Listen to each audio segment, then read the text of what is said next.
Oh, what if if they ever dress Joe Biden up as Captain America? Dude, I would love for them to just lean in and start dressing that fucker up. You're right. He's not making Trump any is going to be the decisions. Republican nominee.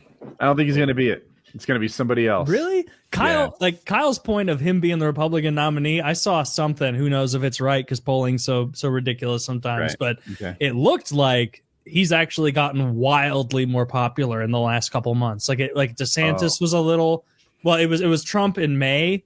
That was the number one, and he was at like 42%, and then DeSantis was at like 18, and then I saw like the new one, and it was DeSantis at like 14 and Trump at like 60, like, and that's just from May to now. So who knows what can happen? And you know why, right? Do you know why Trump's doing searching right now? No idea. No, the answer is promises made, promises kept. Okay, when I was in Hickory, North Carolina, in 2016. Trump had one of his people go out there and he let us know Roe versus Wade was our number one priority. We are going to stop the baby killing. And he was all about it. And I was like, whoa, Trump won't say anything about abortion. I told my girlfriend. I thought he was about the wall. I was like, watch, Trump won't say shit about abortion. That's just this guy. And he didn't. He didn't say anything about it. But it was there the whole time. This pro-life. He's paid for a ton of abortions, so he didn't want to touch on it, I would bet.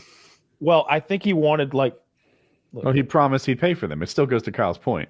Yes, absolutely. Promises made, promises kept. Yeah. What I'm saying is, when you're right, you're right. What I'm saying is that the investments that they made in 2016, those were paid back in May and April and March when those briefs were leaked, and we found out that Roe versus Wade was going to be overturned. All of those far right people said, "All right." And look, there's a secret that nobody wants to talk about, and that's just how many left-leaning liberal women are pro-life and they don't like abortion, or at the very least that they don't like how abortion is currently practiced. That's a solid point. There's so many left-leaning liberal women that just hate abortion. They're really pro-life. No, Kyle's actually like for a different reason. You're right in this way because like. There is the way the narrative is put forth non-zero from the media.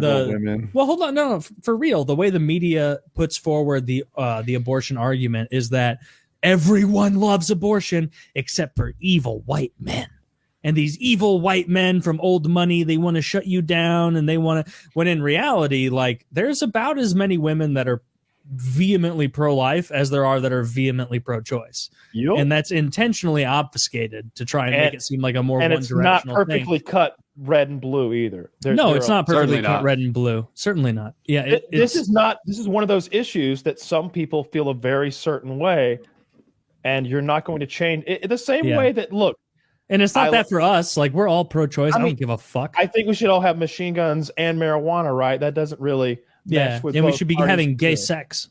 So that's right. 64% of people are in favor. Poppers. 64% wanted Roe v. Wade. It is an unpopular position to overturn Roe v. Wade. I've seen polls in the other direction that it was more even than we thought. And I'm pro. I don't believe in polling because Donald Trump was the last president.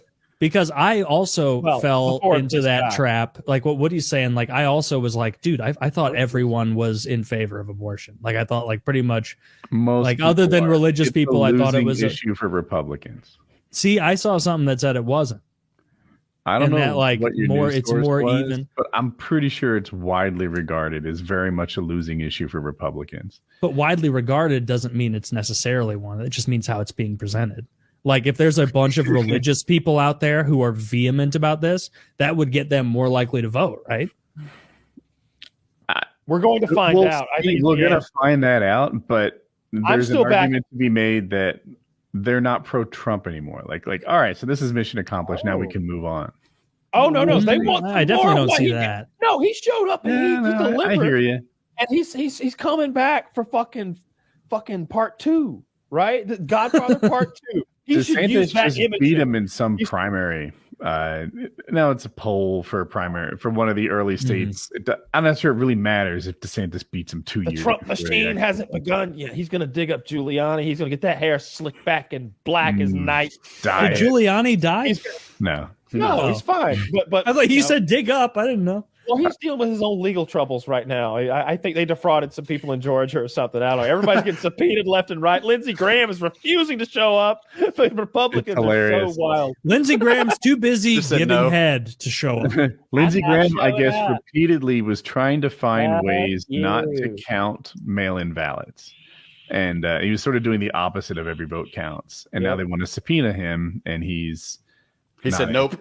Yeah, he's like, I'd rather not talk to you. Yeah, so I don't know what happens next. He's like, it's either tell the truth and go to prison, or get up there and lie and get perjury and go to prison. So I'm just going to say no. I don't know. It seems like if you're powerful and you're a senator, you have the option to just not participate in the legal system. Look, I didn't have that. Yeah, you're exempt. You just do whatever the fuck you want, and you can be like, yeah, I insider traded. Tee. I continue to say that we are not living in the prime timeline. That we have split off from like the normal timeline, and where like the main group of timelines go. Yeah, and we're on some tangent off where a lot of awful things happen. We're in the fall of Rome timeline. Yeah. This where is we're watching in real time our country collapse around. As a child, I used to look at England and be like, man, what's it like to be a has-been country? Well, I'm going to find out if I haven't already. We've already found out we are a has-been country. You could save the largest economy still, and then we probably have the biggest military. I mean, but we also we were pretty convinced that all of those European EU countries were going to follow our lead and be like, we will not purchase gas from Russia. We will not buy this, because that's what the US tried to lead. And now what's Germany doing? They're buying a shit ton of gas from Russia to keep the prices from going up. And so what it seems is that there's almost a hegemonic shift where the US is going from the global hegemon of power that can infiltrate and do anything they want to more of a even power to places like China, which is not good. I disagree with you there. Argument. Yeah, fair. Yeah. No, this thing's been going great. This whole Cold War thing with Russia is so much fun. Yeah, inflation going through the roof, the economy being horrible for the average American. Yeah, that's tremendous. But that'll flip back. You remember 2008?